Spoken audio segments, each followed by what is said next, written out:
Welcome to the debate. 2025 delivered, well, just an unprecedented wave of Hollywood controversy.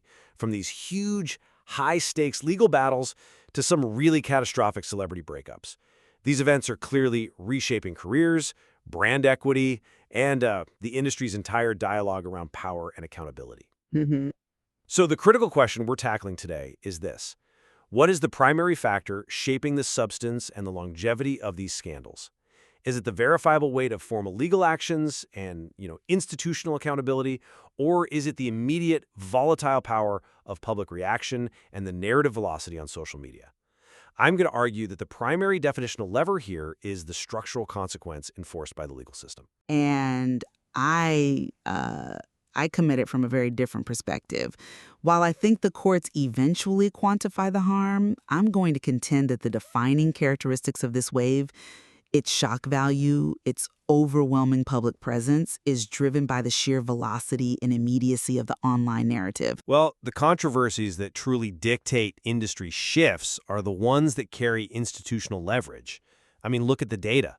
The multi-million-dollar legal war between Justin Baldoni and Blake Lively over harassment and retaliatory publicity. You have Russell Brand facing continuing civil actions across multiple jurisdictions, and Chris Brown's massive $500 million defamation lawsuit against those documentary producers. These aren't just sensational stories, they represent concrete moves toward institutional accountability. They trigger a definable financial reckoning and fundamentally restructure how the industry has to address misconduct and reputational risk. Right, but this view risks making the law the cause when so often it's the effect. Or at best, it's a very costly instrument in a public fight that's already raging. The reason these events became such shocking scandals is because of how they unfolded in the public eye. I mean, we saw this undeniable wave of celebrity splits from Olivia Rodrigo and Louis Partridge to Nicole Kidman and Keith Urban. These became seismic cultural controversies, not just gossip, because the raw emotional claims and the social media responses immediately shaped the public narrative. They just dominated the news cycle. And crucially, look at the Snow White boycotts and the review bombing after Rachel Zegler's comments. That public backlash delivered immediate career-altering and measurable financial damage to a billion-dollar property. And that was entirely independent of any court. That is narrative power in its purest form. I do appreciate the focus on immediate public damage, but when we talk about longevity and severity, a $500 million suit or a multi-jurisdictional civil action, that forces structural change far beyond the lifespan of a trending topic. A fan-driven boycott, it fades. A legal action forces long-term legal and financial restructuring. I'm just not convinced that the financial figure is the primary factor shaping the severity. Let's pivot to the controversies that got maximum cultural penetration without any institutional intervention. The Ozempic and Wegovy debate. This wasn't about a legal filing. It was a potent cultural moment driven entirely by fans and critics online critiquing celebrity influence on health. This controversy had zero legal leverage, yet it dictated media appearances, brand deals, and cultural discourse profoundly and immediately. So if public conversation can create a scandal this massive, how does a lawsuit's price tag remain the primary shaper of its character? That's a strong edge case.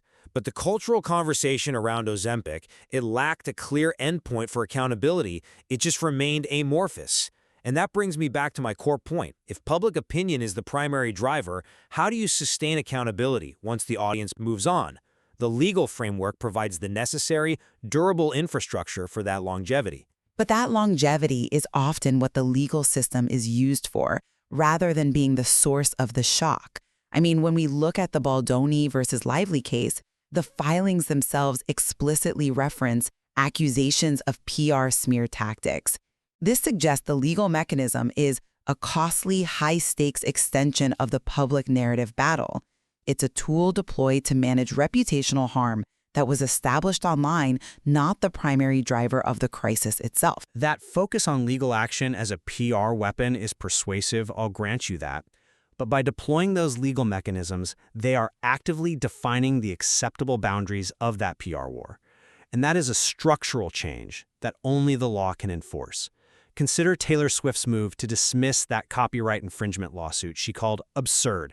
That action uses the institutional framework to aggressively defend creative rights, which in turn clarifies intellectual property boundaries for every creator in the industry. That is far more consequential in the long term than whatever dominated, X for a few days. Sure, but even there, And the commitment to exhaust the legal system highlights its definitive authority.